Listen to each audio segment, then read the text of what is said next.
Hello everyone, welcome to the Old Man and the Read. My name is Jerry. Today I'm going to try doing something a little different than what I've been normally doing. Most of my videos have been on books I read many years ago, sometimes up to maybe 50 years, even past 50, almost 60 years ago. So it's been a challenge for me to try to remember exactly what some of these books or a lot of the books were about. But I thought I would try breaking it up by doing once a month a recap of what I have read from the previous month. And so today I'm going to talk about the books I read in January. So with that, I'll get started. I should note the very first book I read in January was a book that I don't actually have. I was visiting my daughter in Texas at the time, and she had a book she wanted me to read, so I read that and I gave the book back to her. But that was titled In Order to Live, and this was written by a young woman, Yeonmi Park, and it's basically was the story of her growing up in North Korea, her escape from North Korea, which was quite a tale in itself, and then adjusting to life in South Korea. But really quite an exceptionally good book, but I just don't have that to hold up. But the first book I actually physically have with me that I read in January is The Rage of the Vulture by Barry Unsworth, and this is a story that takes place in 1908 and follows a man named Robert Markham. He is in the British military and is assigned to Constantinople. But the first half of the book basically is mostly about his troubled marriage and a sexual affair he's in. But the whole time this is going on, he's being haunted by memories from when he had been in Constantinople 12 years previously, and he had been engaged to a young Armenian woman who was raped and murdered in front of him when there was a massacre of Armenian people by Kurds. So anyway, then the second half of the book is basically him trying to come to terms with that event. The next book I have is Hourglass by Danilo Keys, and this is actually a book that somebody who had seen my videos recommended to me, or a writer I should say, who was recommended to me, and so I gave it a try. This is the first of his books that I've read, but it follows a man known as E.S., just the initials, and he's a 53-year-old Serbian Jew living a very desperate life in 1942. He's under the ominous threat of being sent to a concentration at any time. But his only source of income appears to be borrowing money from relatives, and those relatives don't seem to really like him that much. But it's a story that's very unusually written. It's written in chapters where each of the chapters is under one of four narrators or narrations, and those are, the first is titled Notes of a Madman, and these all seem to be just random observations and speculations. And the next title is under travel scenes, and this all appears to be just observations ES has from a small shack, from the window of a small shack he's in. Then another titled A Witness in Interrogation, and this is an interrogator questioning ES, and it's written in a question and answer format. And then the last narration titled Criminal Investigations, and this again is in the question and answer format, but it appears to be just Keese himself asking leading questions and then answering them. The next book that I read was East West by Salman Rushdie. And this is a short story compilation that's broken into 3 sections. They're titled East, West, and then East West. So the favorite story in the East section was The Free Radio. And this follows a man named Ramani, who's a rickshawwala, and it is about him becoming involved with a woman known as the Thief's Widow. The next from the West series of short stories is titled Christopher Columbus and Queen Isabella, and this is basically just a story about Christopher Columbus wanting consummation with Queen Isabella.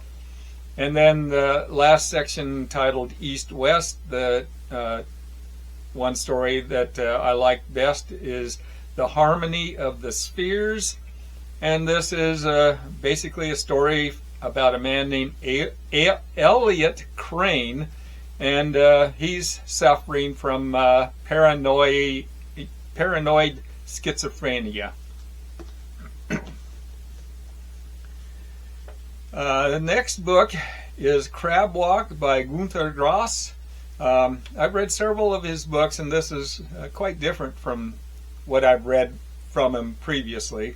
But this is narrated by a man named Paul Pakowski, and he's a middle-aged journalist. But he recounts the story that he had been born in a lifeboat after the sinking of a ship called the Wilhelm Gustloff. This was a German ship that had been carrying about 10,000 refugees that was sunk by a Russian submarine in 1945. And of those 10,000 refugees, over 9,000 actually perished in the incident. So his mother survived. He was born in the lifeboat, and then this the story just follows basically his tale about his estranged relationship with his mother. It's about includes his divorce and then his estranged relationship with his son. In the next story next book I read was South of the Border, West of the Sun by Haruki Murakami. And this follows a young man named Hajime, and it was about how he had fallen in love with a young girl, Shimamoto, when he was 12 years old. But eventually his family moved away, and he moved away and lost contact with her. From there, he lived a fairly aimless life. He had several relationships and eventually got married when he was 30. But he had been a textbook editor, and he hated the job. But after his marriage, he was given the opportunity by his father-in-law to actually open up his own jazz club. And then by the age of 37, he had 2 daughters and was in a good marriage. But then the young girl from 25 years previously, Shimamoto, walked into his club, and that rekindled some old feelings.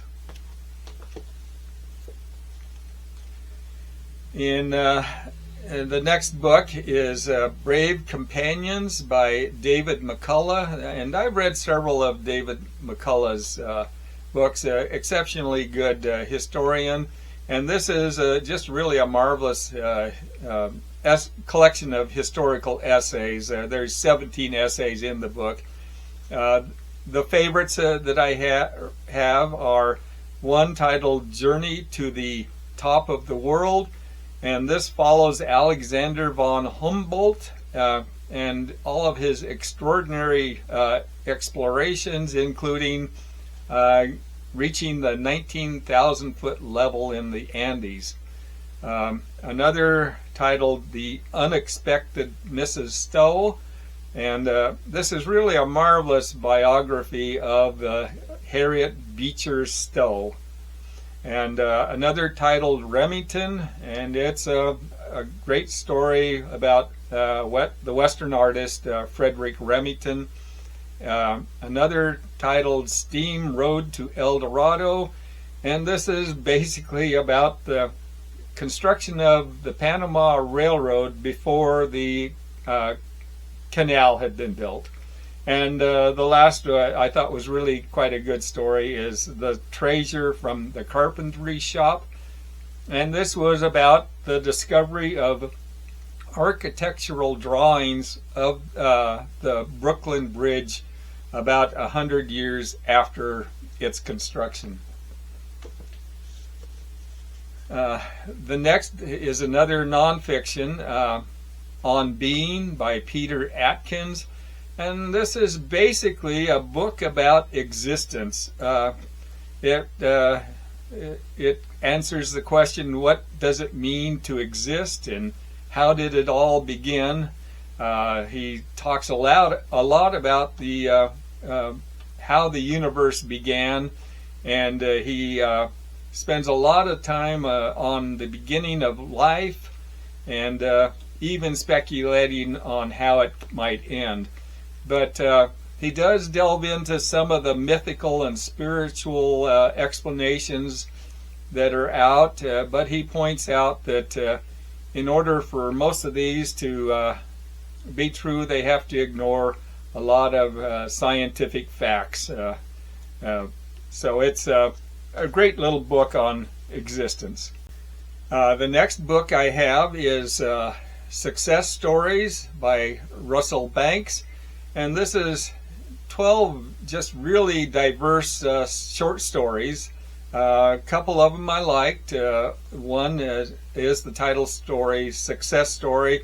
And this is about a young man accepted to an Ivy League college, but he drops out during the first term, and then goes to Florida to try to make something from his life. And another story was titled The Fish, and this is really a strange story, quite amusing, but it's about a huge fish in a pond.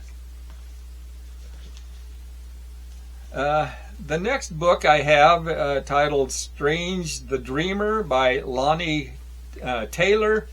And this is a genre I normally don't read. Fantasy, I just, being an old man, it just doesn't work for me. But this had been recommended, so I gave it a try. But this is a tale of a man named Laszlo Strange. And he was orphaned as a baby and was taken in by the brothers in an abbey, and he spent his early years there.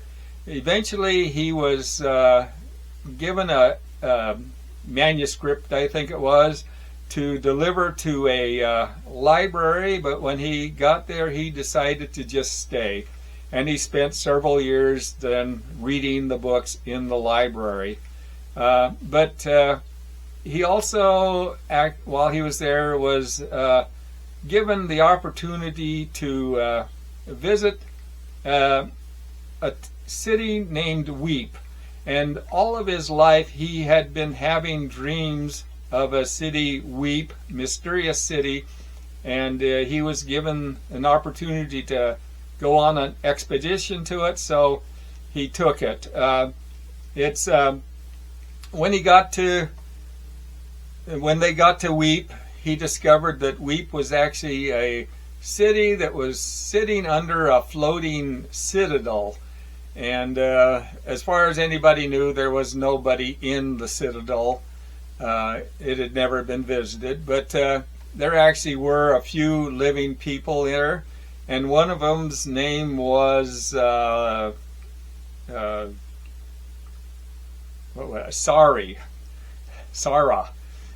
and she's kind of a magical. She has some magical powers, and she visits and interprets and gets into the dreams of the people of Weep and inserts herself. And while Laszlo is sleeping in Weep, he is visited by Sarai, and she enters his dream, and the two of them eventually fall in love. And from there, the story just unravels in a whole series of just stories about supernatural beings, gods, god slayers, god spawn, all types of characters like that. It's it's a good story, extremely well written, but not the type of book I normally enjoy reading. Then the next book I have is Eve Out of Her Ruin. This is by Anindya Devi. Just an exceptionally poetically written but brutal story of life in Mauritius. And it's told through alternating chapters, told by 4 different characters in the book. One is Eve, and she's a young woman who's in a very abusive home, and she uses sex as her weapon. The next is narrated by Savita, and she's Eve's best friend and may possibly have been her one true love. Then another is Sedek, and he's an aspiring poet and is secretly in love with Eve. And then the last narrator is Claleo, and he's kind of a desperate character, but he uses violence as his defense. But the story is basically about the murder of Savita and how that event affected the other characters. And the last book I read in January is Licks of Love by John Updike. And this is an interesting short story collection and one novella, but it's basically he's recapping some of stories on some of the books he wrote. Some of the short stories are based on books he wrote, and then the novella is actually kind of a conclusion to the Rabbit series. But of the short stories, my favorite was probably The Cats, and this is about a man who inherits a farm after the death of his mother, and with it comes hundreds of cats. And this appears to have been from the book of the farm. The next is Au revoir, and this follows Henry Beck from Beck the Book, and he's on a book tour, and he sees one of the former lovers he had. And another story I liked was Metamorphosis, and this is about an old man who keeps having plastic surgery from a young female doctor. And then the novella is titled Rabbit Remembered, and so this takes place years after Harry Angstrom's death, and it revisits the characters from the Rabbit series, mostly the ex-lovers or former lovers of Harry, but it also has a visit by a child from an affair he had with Ruth, and then it also revisits or gives us an update on members of Harry's family. But anyway, those are the books I read in January. Some really good books, some I wasn't that thrilled with, but otherwise quite good. So anyway, I want to thank you for watching the video, and hopefully I'll see you on another. Thanks.